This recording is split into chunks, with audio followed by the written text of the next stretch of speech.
শেখ হাসিনার ফাঁসির আদেশের রায় স্বচ্ছ, নিরপেক্ষ ও আন্তর্জাতিক মানের হয়েছে বলে মন্তব্য করেছে বাংলাদেশ জামায়াতে ইসলামী। এদিকে আগামী 1 মাসের মধ্যে তাকে দেশে ফিরিয়ে এনে মৃত্যুদণ্ডের রায় কার্যকরের দাবি জানিয়েছে জাতীয় নাগরিক পার্টি এনসিপি। রায় ঘোষণার পর তাৎক্ষণিক প্রতিক্রিয়ায় নিজেদের অবস্থান জানায় এই দুই দল।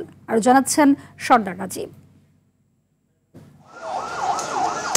দীর্ঘ 15 মাস পর 24 জুলাই আগস্টে সংঘটিত গণহত্যার দায়ে মানবতাবিরোধী অপরাধের মামলায় ক্ষমতাচ্যুত প্রধানমন্ত্রী শেখ হাসিনা ও সাবেক স্বরাষ্ট্রমন্ত্রী আসাদুজ্জামান খান কামালকে ফাঁসির দড়িতে ঝুলিয়ে মৃত্যুদণ্ড কার্যকরের নির্দেশ দিল আন্তর্জাতিক অপরাধের ট্রাইব্যুনাল। রায় ঘোষণা শেষে মগবাজার কেন্দ্রীয় কার্যালয়ে সংবাদ সম্মেলনে প্রতিক্রিয়া জানায় জামায়াত। এ সময় দলের সেক্রেটারি জেনারেল মিয়া গোলাম পরোয়ার বলেন, ট্রাইব্যুনালের রায়ের মধ্য দিয়ে জাতির আশা আকাঙ্ক্ষা কিছুটা হলেও পূরণ হয়েছে। আজকের রায়ের মধ্য দিয়ে অন্তত ক্ষতিগ্রস্ত পরিবারগুলো তাদের পূর্ণ ক্ষতির পূরণ হয়তো কোনোদিন হবে না, কিন্তু কিছুটা স্বস্তি তাদের হৃদয়ে এসেছে।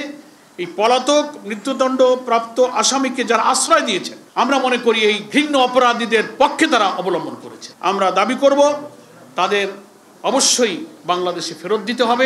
এদিন রায়ের বিষয়ে নিজেদের প্রতিক্রিয়া জানান জুলাই আন্দোলনের অন্যতম নেতৃত্বদানকারী রাজনৈতিক দল এনসিপি। আগামী 1 মাসের মধ্যে হাসিনা ও কামালকে দেশে ফিরিয়ে এনে মৃত্যুদণ্ডের রায় কার্যকরের দাবি জানিয়েছেন দলটির আহ্বায়ক নাহিদ ইসলাম।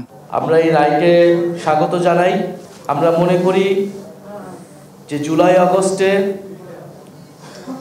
যে ন্যায় বিচারের জন্য আমরা লড়াই করেছিলাম, হাজারো শহীদ এবং কয়েক হাজার আহত যোদ্ধাদের উপর যে জুলুম করা হয়েছিল, সেই জুলুমের রায় আমরা আজকে পেয়েছি।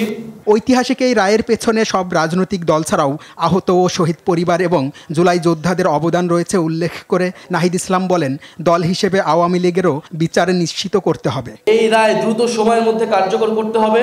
সর্দার রাজীব, RTV, ঢাকা।